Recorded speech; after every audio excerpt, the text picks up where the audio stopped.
બધા કાંઈક ને કાંઈક ભગવાન પાસે માંગે। એકવાર એક ભાઈને ભગવાન પ્રસન્ન થયા। ભગવાને એને કીધું કે માંગ માંગ, તને હું શું આપું?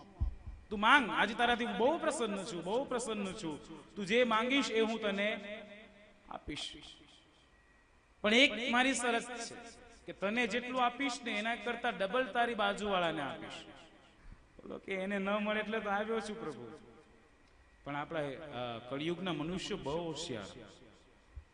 ભગવાને કીધું કે તું જે માંગે એનાથી ડબલ તારી બાજુવાળાને આપીશ। થોડી વાર વિચાર કરી ને ઓલા ભાઈ જે તપ કરવા માટે ગયો હતો ને એને ભગવાનને એમ કીધું, પ્રભુ ચોક્કસ તમે ડબલ આપશો? કેમ કે હા, તું એક ગાડી માંગીશ તો એને 2 મળશે, તું એક બંગલો માંગીશ તો એને 2 મળશે। તો એને ભગવાનને એમ કીધું કે પ્રભુ એક કામ કરો, મારી ડાબી આંખ ફોડી નાખો, મારી ડાબી આંખ ફોડી નાખો। એટલે એની ડાબી એક જાય તો ઓલા બાજુવાળાની, બોલો કે હું એક આંખે જીવી લઈ, પણ ઓલાને હાવ ધબોધબ। બીજાએ કીધું, બીજું વરદાન માંગવા કીધું, ત્યારે બીજું વરદાન માંગ્યું કે મારો એક હાથ કપાઈ જવો જોઈએ, આનો એક હાથ કપાઈ જાય તો ઓલા બાજુવાળાના 2। ત્રીજું માંગ્યું કે મારો એક પગ કપાઈ જવો જોઈએ, ઓલાને 2, પોતે અડધો રહ્યો પણ ઓલાને હાવ શરીર વગર ન કરી નાખ્યો। હસવાની વાત છે મેરે ભાઈ બહેન।